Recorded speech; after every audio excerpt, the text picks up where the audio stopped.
So friends, ये कफ sleeve बनाने के लिए मैंने स्लीव का फैब्रिक ले लिया है। मैं आपको एक स्लीव बनाकर दिखाऊंगी। आपको दोनों स्लीव बनाने के लिए इस तरह के 2 पीस लेने होंगे, जिनकी लंबाई मैंने देखिए ये 25 इंच ली है। आप इसकी लंबाई थोड़ी बहुत कम ज़्यादा कर सकते हैं। एंड इसकी जो चौड़ाई ली है वो हमने 22 इंच ली है। सो स्लीव की जो मोरी है वो मैं 7 इंच पर रेडी रखूँगी। अगर आप हैवी साइज़ के लिए बना रहे हैं तो आपको कम से कम 25 से 30 इंच की इसकी चौड़ाई लेनी होगी। तो लेंथ में हमने फैब्रिक को इस तरह से डबल फोल्ड कर लिया है। सो यहाँ पर मैंने जो इसकी लेंथ ली है वो 25 इंच ली है। आप अपनी स्लीव के अकॉर्डिंग इसकी लेंथ ले सकते हैं, जितनी भी आपको लेंथ चाहिए। एंड डबल फोल्ड करने के बाद जो इसकी चौड़ाई है वो 11 इंच है।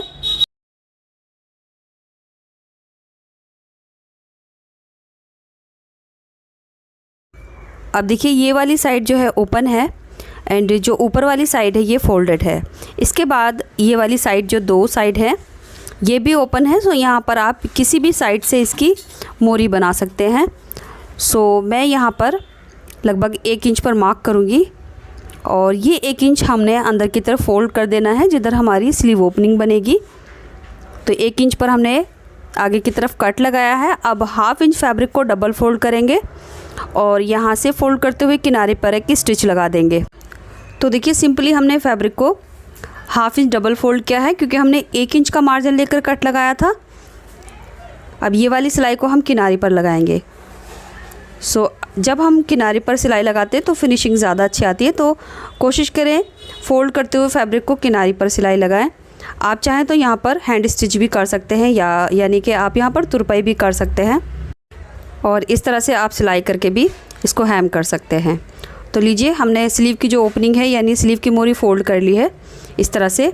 इसके बाद इसकी रॉन्ग साइड में हमने एक मार्किंग करनी है।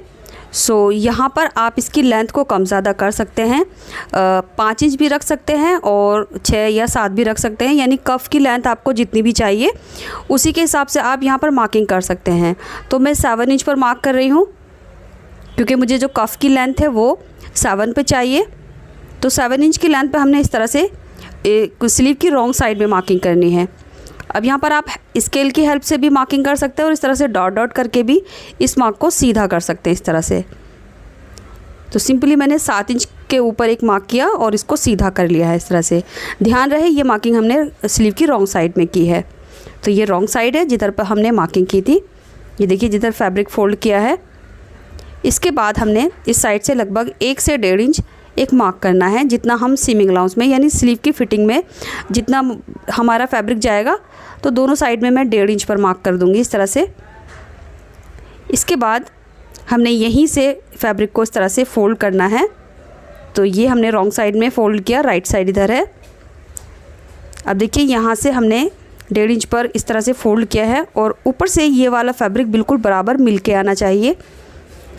अब यहाँ से हमने एक सिलाई करना स्टार्ट करना है, जिसकी चौड़ाई लगभग 1 फुट की रहेगी, यानी हमारी जो मशीन का पैर होते हैं तो 1 पैर के बराबर रहेगी। अब यहाँ से भी फैब्रिक को 1.5 इंच ही फोल्ड करेंगे ऊपर तक। अब सिलाई करना स्टार्ट करेंगे। तो स्टार्टिंग में सिलाई को अच्छे से लॉक करेंगे 1 से 2 सिलाई लगाकर, और ये सिलाई हमने यहाँ जो मार्किंग की है वहाँ तक लाना है। इसके बाद हमने यहाँ भी सिलाई को अच्छे से लॉक करना है 1 से 2 सिलाई के साथ। सो इस तरह से हमने देखिए ये एक सिलाई कर ली है और ये इसकी राइट साइड है एंड ये इसकी रॉन्ग साइड है। इसके बाद हमने फिर दूसरी इस तरह से सिलाई लगानी है। सो ऊपर से हमने बिल्कुल सीधा रखना है और ये फैब्रिक अब हमने लगभग ½ इंच फोल्ड करना है। तो जो हमने सिलाई लगाई है उसके बाद ½ इंच फैब्रिक इस तरह से फोल्ड करेंगे और यहाँ से फैब्रिक बिल्कुल मिल के आना चाहिए, यानी बराबर होना चाहिए। अब फिर से यहाँ पर हम सिलाई करेंगे और सिलाई को स्टार्टिंग और एंड में हमने लॉक करना है। सो इस तरह से ½ इंच फैब्रिक हमने फोल्ड किया है। अब देखिए सिलाई को लॉक करते हुए हमने फिर से 1 पैर की दूरी पर सिलाई लगानी है और जहाँ तक मार्किंग की है वहाँ तक लाकर फिर से सिलाई को अच्छे से लॉक कर देना है।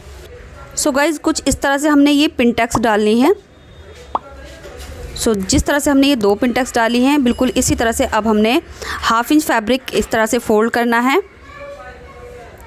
और यहाँ से 1 पैर की सिलाई यानी 1/4 इंच हमने चौड़ाई लेते हुए सिलाई करनी है और जहाँ तक हमने मार्किंग की थी ये सिलाई वहीं तक ही आएगी और जो हमने सिलाई करनी है वो शुरू में और एंड में इसको लॉक कर लेना है। सो बस इसी तरह से हमने सभी प्लेट्स यहाँ पर डाल लेनी है। जिसकी लंबाई हमने 7 इंच रखी है यहाँ तक। सो गाइज़, ये सिलाई करते हुए हमने ध्यान रखना है, ये जो सिलाई लगानी है वो हमने रॉन्ग साइड में लगानी है। एंड इसके बाद जो सिलाई की चाल रहेगी वो छोटी रहेगी, बड़ी चाल पर नहीं सिलना है। और ये पिनटेक्स डालते हुए स्टार्टिंग और एंड में सिलाई को अच्छे से लॉक करेंगे। और अगर हम लॉक नहीं करेंगे तो ये हमारी स्टार्टिंग और एंड में सिलाई खुल जाएगी, जिससे जो हमारा कफ है वो लूज़ हो जाएगा। सो इसी तरह से हमने सभी पिनटेक्स को डाल लेना है। एंड गाइस, वीडियो में कोई ऐसी बात जो आपको समझ में नहीं आई है, आप मुझे कमेंट में पूछ लेना, मैं आपको रिप्लाई करूँगी। तो देखिए, इस तरह से ये हमारी सारी प्लेट्स डल गई हैं और ये वाली प्लेट हमारी लास्ट वाली है। सो लास्ट में भी हमने 1.5 इंच लगभग फैब्रिक छोड़ देना है जो हमने मार्किंग की थी। तो इसी के साथ ये हमारी जितनी भी प्लेट्स यानी पिनटेक्स थी वो कंप्लीट हो चुकी है। एक्स्ट्रा जो धागा है आगे से या पीछे से वो कट कर देंगे। सो इस तरह से हमने ये कफ़ बना लिया है। एंड कफ़ की जो ओपनिंग साइड है ये वाली, ये हमने 8 इंच पर इसको रेडी किया है। अब यहाँ पर आप अपनी स्लीव की फ़िटिंग के अकॉर्डिंग इसको रेडी करेंगे, जितनी भी आपको स्लीव की फ़िटिंग चाहिए। इसके बाद इसको डबल फोल्ड करके मैं यहाँ पर पिन लगा लूँगी। दोनों साइड से फैब्रिक को एक दूसरे के साथ अच्छे से सिक्योर कर देंगे। तो रॉन्ग साइड मैंने बाहर की तरफ रखी है और राइट साइड इसकी अंदर की तरफ है। इसके बाद अब हमने इसकी जो आर्म होल की साइड है वो कटिंग करनी है। तो सबसे पहले इस साइड से मैं इसमें पिन लगा लूँगी ताकि जो हमारा फैब्रिक है वो अच्छे से सिक्योर रहे। तो देखा आपने, यहाँ पर हमने पहले प्लेट्स डाली हैं एंड इसके बाद अब हमने अपनी स्लीव के आर्म होल की कटिंग करनी है। तो यहाँ पर पहले आप प्लेट्स डालें एंड इसके बाद इसकी आर्म होल की कटिंग करें इस तरह से। सो आर्म होल की कटिंग के लिए देखिए, जो ओपन वाली साइड है नीचे से, वहाँ से हम 3 इंच पर मार्क करेंगे। तो आर्म होल की जो विड्थ है वो आप अपने हिसाब से ले सकते हैं। मैं 36 चेस्ट के लिए बना रही हूँ तो 9 इंच पर आर्म होल बनाऊँगी। अब यहाँ से 3 इंच पर मार्क करेंगे और फोल्ड वाली साइड से भी 3 इंच पर मार्क करेंगे। और सिंपली जो हमारी रेगुलर स्लीव होती है उसके आर्म होल की जो शेप होती है बिल्कुल उसी तरह से हमने मार्क करना है। इसके बाद इसकी इनर वाली साइड में भी इस तरह से मार्किंग करेंगे, एक्स्ट्रा फैब्रिक इस पर निकाल देंगे। अब इसके आर्म होल की कटिंग कर लेंगे और सेंटर में एक नॉच लगाएंगे और फ्रंट पार्ट के लिए आर्म होल की एक्स्ट्रा कटिंग कर लेंगे, लगभग 1/2 से 1.25 इंच अंदर की तरफ इस तरह से। अब ये इनर साइड में जो हमने एक्स्ट्रा कटिंग है ये भी निकाल देंगे इस तरह से। तो लीजिए, हमारी ये स्लीव की कटिंग हो चुकी है। अब सिंपली जो हमने अपनी स्लीव की फ़िटिंग लगानी है अपनी कलाई के अकॉर्डिंग लगानी है। तो लगभग 1 से 1.25 इंच फैब्रिक हमने मार्जिन में छोड़ा है, उसको पूरा कवर करेंगे इस तरह से। और इसकी जो सिलाई है वो हमने आर्म होल की फ़िटिंग के हिसाब से लगानी है। सो यहाँ पर लगभग 8.5 इंच का हमारा आर्म होल रेडी रहेगा। तो आर्म होल का जो 8.5 इंच है यहाँ पर हमने मार्क करके फ़िटिंग लगा ली है। तो इस तरह से ये हमारी स्लीव रेडी हो चुकी है। तो लीजिए, फ़िटिंग लगाने के बाद इसको हमने राइट साइड में टर्न कर लिया है और ये स्लीव हमारी इस तरह से रेडी हो गई है।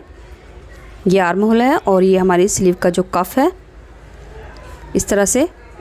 अब मैं आपको इसको दिखा देती हूँ, जो इसका लुक है वो फाइनल लुक किस तरह से रहेगा। सो ये स्लीव आप अपने किसी भी पसंद के फैब्रिक के साथ बना सकते हैं। मैंने समर्स के लिए स्लीव बनाई है तो फैब्रिक थोड़ा सा मैंने लाइट वेट लिया है। सो इस तरह से ये हमारी स्लीव का लुक रहेगा।